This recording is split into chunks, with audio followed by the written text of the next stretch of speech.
आज हम बात करेंगे कि कैसे अल्ट्रासाउंड के बिना ये बात कंफर्म की जा सकती है कि आपके घर बेटा होगा या बेटी। ये एक ऐसा क्वेश्चन है जिसके बारे में अक्सर पेशेंट आके ये सवाल करते हैं कि हमारे घर बेटा होगा या बेटी। यहाँ पे मैं आपको एक इंपॉर्टेंट चीज़ बता दूँ कि अल्ट्रासाउंड पे जो बेबी का जेंडर बताया जाता है वो 99% बिल्कुल कंफर्म होता है, क्योंकि अल्ट्रासाउंड में इमेजेस देखे जाते हैं, अक्स देखा जाता है, जिससे ये बात कंफर्म हो जाती है कि बेबी बॉय है या बेबी गर्ल है। बहुत कम चांसेस ऐसे होते हैं कि जिसमें डॉक्टर ने बताया कुछ हो और डिलीवरी के टाइम पे कुछ और हो। असल में बहुत कम चांसेस होते हैं कि बेबी का जो पीनस और टेस्टिस का शेडो है वो अम्बिलिकल कोर्ड के शेडो के साथ कंफ्यूज हो जाता है, जिसकी वजह से बहुत कम चांसेस होते हैं जिसमें बताया कुछ और हो और डिलीवरी के टाइम पे जेंडर कुछ और हो।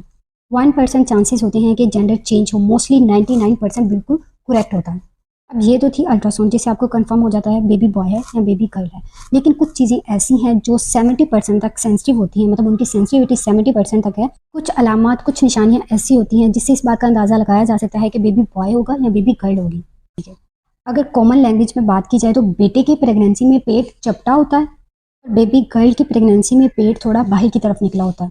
यही वजह है कि बेबी बॉय के केस में दर्दें ज़्यादा जल्दी लग जाती हैं, जबकि बेबी गर्ल के टाइम पे जो बेबी बम्प होता है वो ज़्यादा होता है, उसको पेल्विस में एंटर होने में भी टाइम लगता है और जो लेबर का ड्यूरेशन होता है वो ज़रा लंबा हो जाता है।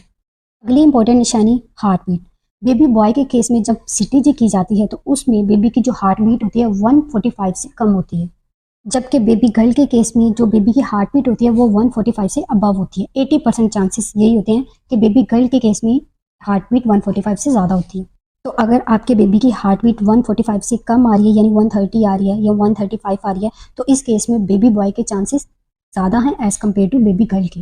अगली बड़ी निशानी है यूरिन टेस्ट। अगर यूरिन टेस्ट में जो यूरिन की पीएच है वो अल्कलाइन हो तो वो बेबी बॉय है, क्योंकि एंड्रोजन हार्मोन बॉडी से रिलीज हो रहा है। उस केस में बेबी बॉय के केस में जो पीएच होती है यूरिन की वो अल्कलाइन हो जाती है, जबकि बेबी गर्ल के केस में जो यूरिन की पीएच होती है वो एसिडिक होती है।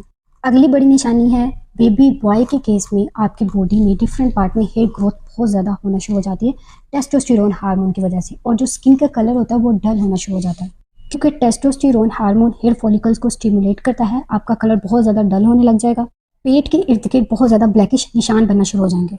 सिंपल वर्ड में अगर आपकी ब्यूटी कम होना शुरू हो जाए तो इसका मतलब ये है कि बॉडी में टेस्टोस्टेरोन हार्मोन की वजह से, जो कि बेबी बॉय के केस में होता है, जो कि वजह बनता है इन सारे सिम्टम्स की। जबकि बेबी गर्ल के केस में आपकी ब्यूटी इन्हेंस होने लग जाती है, आपकी जो हेयर ग्रोथ होती है वो कम होती है। बेबी गर्ल के केस में ये सारे सिम्टम एस्ट्रोजन हार्मोन की वजह से होते हैं, जो कि आपके साथ साथ बेबी गर्ल में भी होते हैं, जिसकी वजह से आपकी ब्यूटी इन्हेंस होने शुरू हो जाती है, आपकी स्किन ग्लो करने लग जाती है।